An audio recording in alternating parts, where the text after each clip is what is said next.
शिरोली सुलतानपूर तालुका जुन्नर येथील तुकाराम गणपत आतकरी वय 75 व त्यांच्या पत्नी जिजाबाई तुकाराम आतकरी यांना दिनांक 29 डिसेंबर 2024 रोजी रात्री 10 ते 2:30च्या दरम्यान अज्ञात चोरट्याने जगदाळे मळ्यातील त्यांच्या राहत्या घराच्या किचनच्या दरवाजाची कडी तोडून घरात प्रवेश केला। घरातील लोखंडी कपाटात ठेवलेले 5 ते 6 लाख रुपये किमतीचे दागिने व रोख रक्कम दोघांना जबर मारहाण करून लंपास केली। दोघांनाही जबर मारहाण केल्याने नारायणगाव येथील खाजगी रुग्णालयात त्यांच्यावर उपचार सुरू आहेत।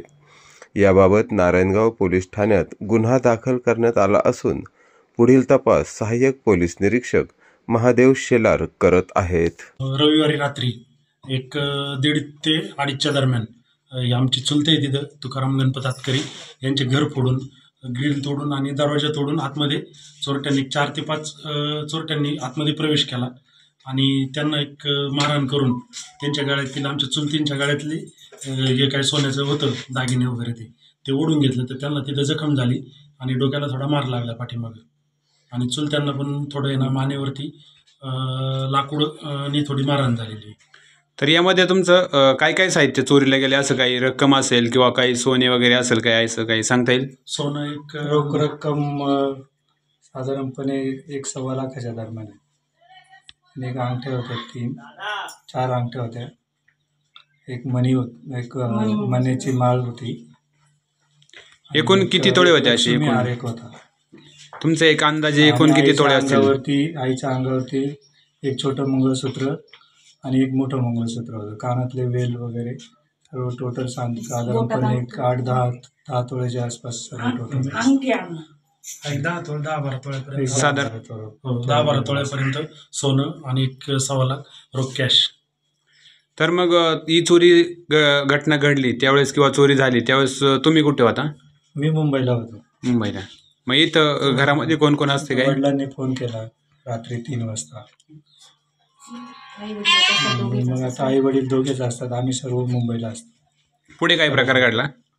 पुढे आता त्यांना माझे भाऊ आहेत, ते इथं असतात गावी, ते त्यांना घेऊन निमगावला गेले। निमगावला त्या डॉक्टरांनी सजेस्ट केलं की ते नाही उपचार होणार, त्यांना तुम्ही नारायणगावला घेऊन जा। मग ते तसे नारायणगावला घेऊन आले आणि मी डायरेक्ट तिकडनं मुंबईवरनं डायरेक्ट नारायणगावला आलो। आमचे चुलता चुलती म्हणजे आमच्या आईवडिलांच्या स्थानी आहेत ते, त्यांचं वय कमीत कमी 75 ते 80च्या दरम्यान व चुलत्यांचं वय आणि चुलतीचं वय 60-65 पर्यंत आहे। तर या अशा म्हाताऱ्या लोकांना जरी असे अमानुषपणे मारहाण होत असेल तर त्याच्यावरती एक काहीतरी प्रशासनाने एकदम याच्यावरती काहीतरी असा आम्हाला एक न्याय मिळाला पाहिजे। जे काही कोणी चोरी केली असेल ते त्यांच्यावरती कठोर अशी कारवाई झाली पाहिजे। स्वतः आपले नारायणगाव पोलीस स्टेशनचे API शेलार साहेब 4:30 वाजता सकाळी पहाटे घटनास्थळी दाखल झाले। त्यांनी पण सगळी पाहणी केली। त्याच्यानंतर त्यांनी पुण्याशी संपर्क साधून त्या ठिकाणावरून संशयपथक आणि फिंगरप्रिंटवाले सगळं त्यांच्या पद्धतीने एक तपास चालू आहे नारायणगाव पोलीस स्टेशनचा। काल रात्री शिरोली या ठिकाणी 2-3 ठिकाणी या ठिकाणी घरफोडीचा प्रयत्न झालेला आहे। तर सध्या अमावस्येचे रात्र आहे आणि अशा दिवसांमध्ये तसेच बाहेरनं या ठिकाणी भरपूर ऊसतोडीसाठी टोळ्या वगैरे आलेल्या आहेत। तर या कालावधीमध्ये निश्चित चोऱ्या आणि घरफोडीचं थोडंसं प्रमाण वाढत असते ह्या दिवसांमध्ये। तर रात्री देखील अशाच प्रकारे 2-3 ठिकाणी चोऱ्या घरफोड्या करण्याचा प्रयत्न झालेला आहे।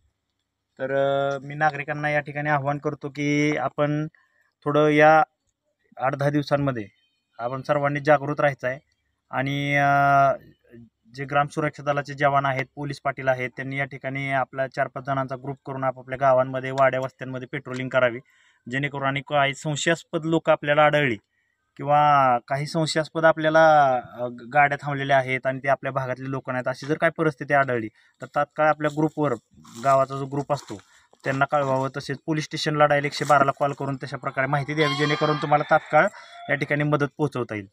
आणि तसेच बऱ्याच ठिकाणी असं झालेलं आहे की लोकांनी बरेच घरं वगैरे बांधलेले आहेत चांगले, परंतु CCTV बसवलेलं नाही आणि CCTV नसल्यामुळे काय होतं की बाबा एखादी घटना घडल्यानंतर पोलिसांना त्याचा माग लावताना जर CCTV फुटेज त्या ठिकाणी उपलब्ध असतील तर आपल्याला खूप चांगली मदत होते।